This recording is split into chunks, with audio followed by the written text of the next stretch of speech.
साथियों, दिल्ली के Connaught place के खादी स्टोर में इस बार गांधी जयंती पर एक ही दिन में 1 करोड़ रुपए से ज्यादा की खरीदारी हुई।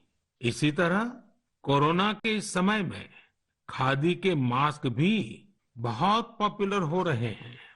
देश भर में कई जगह सेल्फ हेल्प ग्रुप्स और दूसरी संस्थाएं खादी के मास्क बना रहे हैं। यूपी में बाराबंकी में एक महिला है, सुमन देवी जी।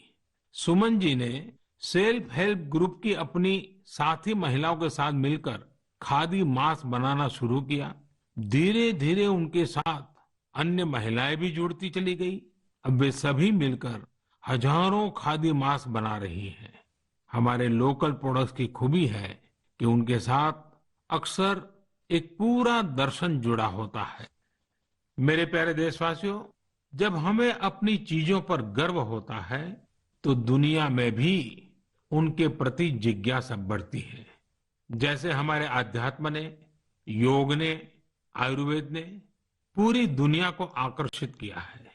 हमारे कई खेल भी दुनिया को आकर्षित कर रहे हैं।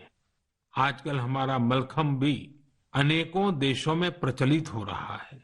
अमेरिका में चिन्मय पाटणकर और प्रज्ञा पाटणकर ने जब अपने घर से ही मलखम्ब सिखाना शुरू किया था तो उन्हें भी अंदाजा नहीं था कि इसे इतनी सफलता मिलेगी। अमेरिका में आज कई स्थानों पर मलखम्ब ट्रेनिंग सेंटर्स चल रहे हैं। बड़ी संख्या में अमेरिका के युवा इससे जुड़ रहे हैं, मलखम्ब सीख रहे हैं। आज जर्मनी हो, पोलैंड हो, मलेशिया हो, ऐसे करीब 20 अन्य देशों में भी मलखम्ब खूब पॉपुलर हो रहा है। अब तो इसकी वर्ल्ड चैंपियनशिप भी शुरू की गई है, जिसमें कई देशों के प्रतिभागी हिस्सा लेते हैं। भारत में तो प्राचीन काल से कई ऐसे खेल रहे हैं जो हमारे भीतर एक असाधारण विकास करते हैं, हमारे माइंड बॉडी बैलेंस को एक नए आयाम पर ले जाते हैं। लेकिन संभवतः नई पीढ़ी के हमारे युवा साथी मलखम्ब से उतना परिचित न हो। आप इसे इंटरनेट पर जरूर सर्च करिए और देखिए। साथियों, हमारे देश में कितनी ही मार्शल आर्ट्स है।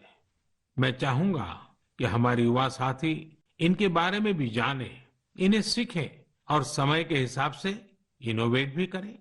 जब जीवन में बड़ी चुनौतियां नहीं होती हैं तो व्यक्तित्व का सर्वश्रेष्ठ भी बाहर निकलकर नहीं आता है। इसलिए अपने आप को हमेशा चैलेंज करते रहिए। मेरे प्यारे देशवासियों, कहा जाता है लर्निंग इज ग्रोइंग। आज मन की बात में मैं आपका परिचय एक ऐसे व्यक्ति से कराऊंगा जिसमें एक अनोखा जुनून है। यह जुनून है दूसरों के साथ रीडिंग और लर्निंग की खुशियों को बांटने का।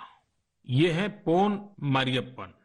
पोन मारियप्पन तमिलनाडु के तूतुकुड़ी में रहते हैं। तूतुकुड़ी को पर्ल सिटी यानी मोतियों के शहर के रूप में भी जाना जाता है।